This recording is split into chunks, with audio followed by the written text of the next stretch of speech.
बहुत बहुत धन्यवाद संजय जी। आए हुए सभी पत्रकार छायाकार बंधुओं को मेरा प्रणाम। आप सभी एक शॉर्ट नोटिस पर आज इस प्रेस वार्ता के लिए पहुंचे हैं। मैं उसके लिए आप सभी का धन्यवाद करती हूं। और पार्टी के कुछ बहुत ही महत्वपूर्ण कार्यक्रम इस समय चल रहे हैं। उन कार्यक्रमों के बारे में आप सबको बताने के लिए मैं आज आप सबके बीच में उपस्थित हुई हूं। सबसे महत्वपूर्ण कार्यक्रम 29 जुलाई को हम सब गुरु पूर्णिमा मनाते हैं और गुरु पूर्णिमा के इस कार्यक्रम पर पूरे भारत में भारतीय जनता पार्टी ने संत शिरोमणि गुरु रविदास जी के 650वें प्रकाश पर्व को मनाने का पूरे के पूरे भारत में एक महत्वपूर्ण निर्णय लिया और इस कार्यक्रम के तहत 5 चरणों में ये कार्यक्रम होगा और गुरु पूर्णिमा के शुभ अवसर से 29 जुलाई से हमने इस कार्यक्रम की शुरुआत करी और आने वाली 20 फरवरी को जब उनका प्रकाशोत्सव है तब तक ये कार्यक्रम पूरे देश भर में चलने वाले हैं। तो इस कार्यक्रम के तहत सबसे पहले सर्व समाज समरसता संकल्प अभियान, क्योंकि हम ये मानते हैं कि जो गुरु रविदास जी ने हम सबको रास्ता दिखाया, जिस तरीके से उन्होंने समरसता का संदेश दिया, जिस तरीके से उन्होंने सामाजिक एकता और भाईचारे का संदेश दिया, वो संदेश आज की युवा पीढ़ी को मिले। वो केवल एक समाज के गुरु नहीं, उन्होंने सभी समाजों को दिशा दिखाने का काम किया। भक्ति आंदोलन के समय के वो गुरु रहे, तो आज उनकी शिक्षाओं को जन जन तक पहुंचाने के लिए, उनके सिद्धांतों पर चलने के लिए, प्रेरित करने के लिए युवा पीढ़ी तक ये संदेश देना बहुत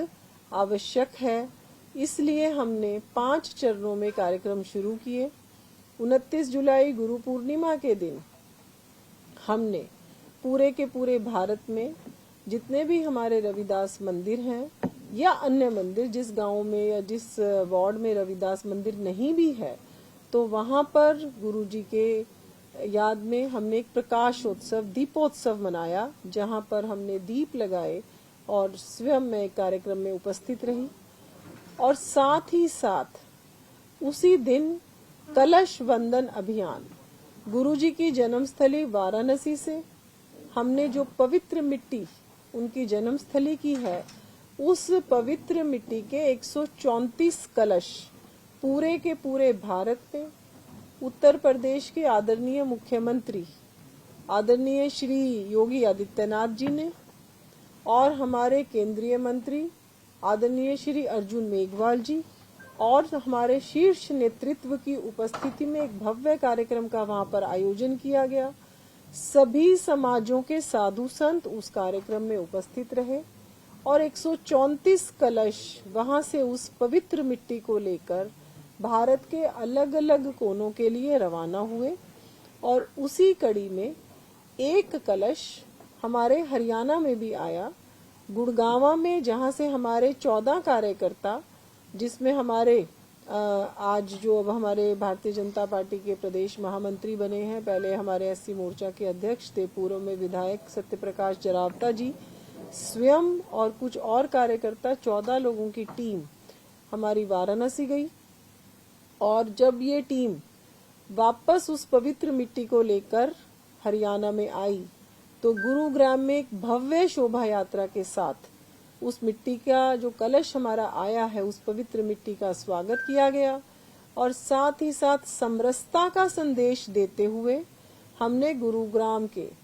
अति पवित्र शीतला माता मंदिर में उस कलश की स्थापना करी। उस कलश की जो मिट्टी है वो अब हमारे माननीय मुख्यमंत्री जी 4 तारीख को, यानी कि कल,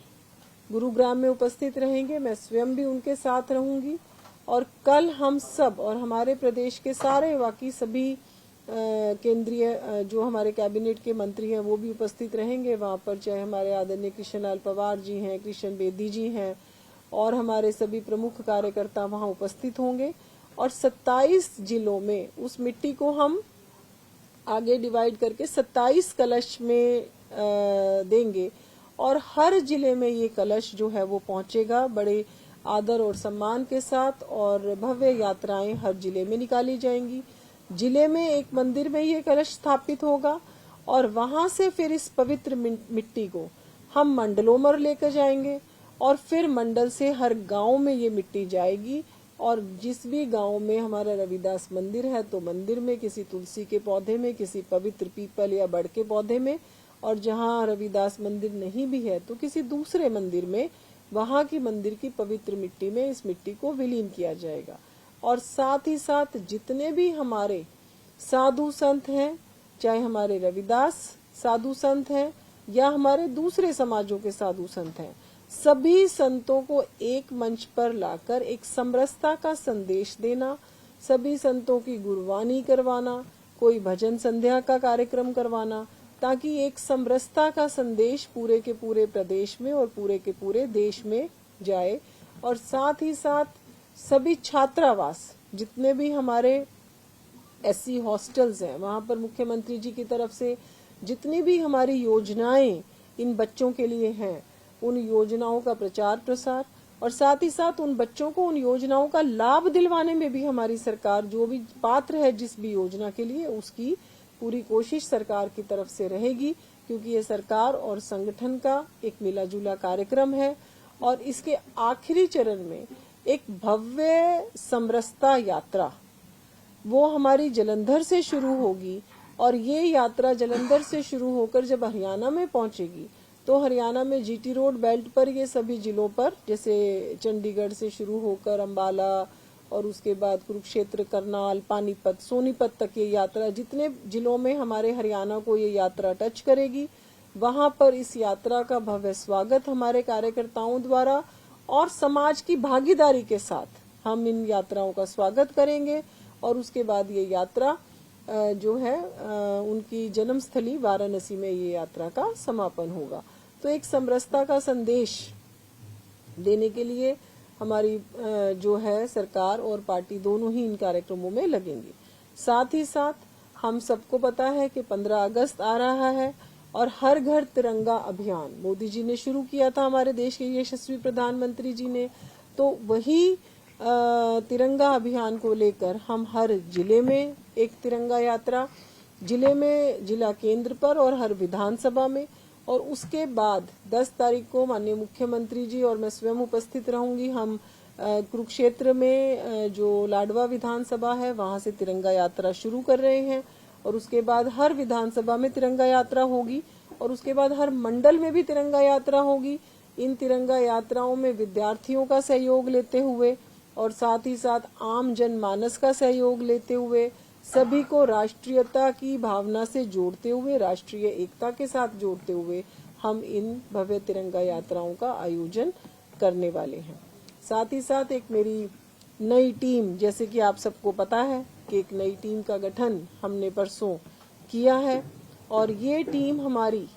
सर्वव्यापी है, सर्वस्पर्शी है और इसमें हमारा अनुभवी कार्यकर्ता भी हैं और कुछ युवा कार्यकर्ता भी हैं। युवाओं को स्थान मिला है, लेकिन वो सभी युवा, चाहे हो सकता है पहले वो किसी पद पे ना रहे हों, लेकिन उन सब ने जब भी लोकसभा चुनाव, विधानसभा चुनावों में उन्होंने बहुत अपनी योग्यता दिखाई है और बहुत ही कर्मठता के साथ पार्टी के लिए काम किया है। तो एक ऐसी टीम जो नई ऊर्जा लेकर पूरे हरियाणा में संगठन की मजबूती के लिए काम करेगी और एक ऐसी टीम जिसमें काम करने की अपार क्षमता भी है और अपार इच्छा भी है। तो एक ऐसी टीम की घोषणा जो है हमने परसों करी है और आज उसी टीम के साथ हम 4 बजे हमारे प्रदेश के प्रभारी डॉक्टर सतीश पूनिया जी और संगठन मंत्री जी के साथ उस टीम के साथ बैठने वाले हैं। और साथ ही साथ जिस तरीके से कुछ प्रमुख घोषणाएं हमारे प्रदेश के यशस्वी मुख्यमंत्री जी ने करी हैं, जैसे कि हमारा टैक्स संग्रह में हरियाणा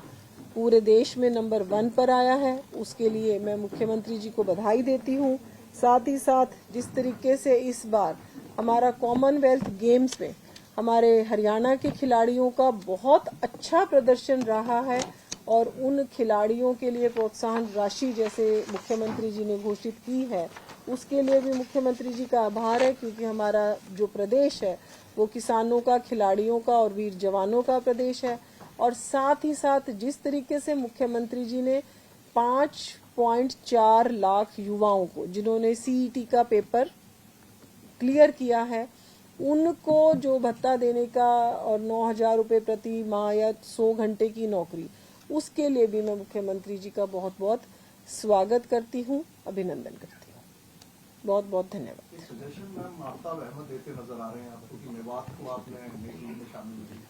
अभी हमारी जो पहली टीम की घोषणा हुई है, आपकी बात उसमें बिल्कुल ठीक है। हमारी कोशिश रही कि हम सब जिलों से कार्यकर्ताओं को ले, लेकिन 2 जिले, आपने अभी एक जिले की बात बताई है, लेकिन मुझे ध्यान में है एक हमारा महेंद्रगढ़ जिला और एक हमारा नूह जिला। 2 जिले अभी ऐसे हैं जो इस पहली टीम में हम शामिल नहीं कर पाए, लेकिन बहुत जल्दी दूसरी टीम भी आप सबके सामने होगी और उस टीम में 2 जिले, केवल 27 जिलों में से हमारे केवल 2 जिले बचे जिसमें से हम प्रतिनिधित्व नहीं दे पाए, लेकिन इन 2 जिलों को भी प्रतिनिधित्व अवश्य मिलेगा, क्योंकि मेरी पूरी कोशिश रही इस बार भी कि 25 जिलों को भी हम पहली बार इतना बड़ा प्रतिनिधित्व दे पाए। लेकिन ये 2 जिले जो छूट गए हैं वो मुझे ध्यान में है और हम इन 2 जिलों को भी बहुत जल्दी, इनसे भी कार्यकर्ता आएंगे, कोई भी कार्यकर्ता छूटेगा नहीं और सभी कार्यकर्ताओं को हम काम अवश्य देंगे। और हम एक बहुत बड़ा पोर्टल बीजेपी फॉर हरियाणा उस पे शुरू करने वाले हैं, क्योंकि जैसे मैं एज ए डॉक्टर जब मुझे जिम्मेवारी दी गई तो बहुत बड़ी संख्या में आईएमए के जो डॉक्टर्स हैं, इंडियन मेडिकल एसोसिएशन के अलग अलग जगह पर स्वागत सम्मान समारोह हुए, कुछ समाज के लोगों ने करा। तो जो लोग पहले बीजेपी के साथ नहीं जुड़े हुए थे और आज वो काफी सारा जो प्रबुद्ध नागरिक है वो लोग बीजेपी के साथ जुड़ना चाहते हैं, लेकिन हमारे लिए सवाल ये था कि परिवार हमारा बहुत बड़ा है, अगर वो लोग जुड़ते भी हैं, एक बार पटका पहन भी लेते हैं, then what next, what can they do for us. तो इसलिए हमने एक बीजेपी फॉर हरियाणा सेवा के नाम से हम एक पोर्टल शुरू कर रहे हैं, जिस पोर्टल के माध्यम से जो लोग हमसे जुड़ना चाहते हैं, जो हर व्यक्ति 24/7 पॉलिटिक्स नहीं कर सकता और हर व्यक्ति हर टाइम झंडा नहीं उठा सकता, but they want to work for BJP, they want to work for the society. तो हम एक सेवा पोर्टल शुरू कर रहे हैं जिसमें जिस व्यक्ति की जो भी रुचि है, वो जो भी काम करना चाहता है, मान लो कोई पेड़ लगाना चाहता है लेकिन उसको कोई प्लेटफॉर्म नहीं मिल रहा, कोई जल संरक्षण पे काम करना चाह रहा है लेकिन उसको कोई प्लेटफॉर्म नहीं मिल रहा, कोई पिंक हेल्थ पे काम करना चाह रहा है, कोई मेंस्ट्रुअल हेल्थ पे काम करना चाह रहा है, कोई न्यूट्रिशन पे काम करना चाह रहा है, कोई मेंटल हेल्थ पर काम करना चाह रहा है, जिस क्षेत्र में जो व्यक्ति काम करना चाहता है वो उस पोर्टल पर रजिस्टर करके, और जैसे ही हमारी, लेकिन इस काम में भी थोड़ा सा समय इसलिए लगेगा कि जो हमारे प्रकोष्ठ हैं सारे के सारे, जैसे उनकी घोषणा होती है तो टीम जिलों में जब नीचे गठित होगी तो वो टीम्स उनको अपने जिले के अनुसार प्लेटफॉर्म देगी कि आप ये काम करना चाहते हो तो चलो मिलके हम ये काम करते हैं। क्योंकि बहुत सारे ऐसे लोग हैं, काफी सारे रिटायर्ड अधिकारी हैं जिनको जो काम करना चाहते हैं, समय देना चाहते हैं, पर उनके पास प्लेटफॉर्म नहीं है। तो ऐसे लोगों को प्लेटफॉर्म देने का काम हम करेंगे कि वो हमारे साथ जुड़कर सेवा ही संगठन किस तरीके से इस विषय को आगे लेकर जाएं।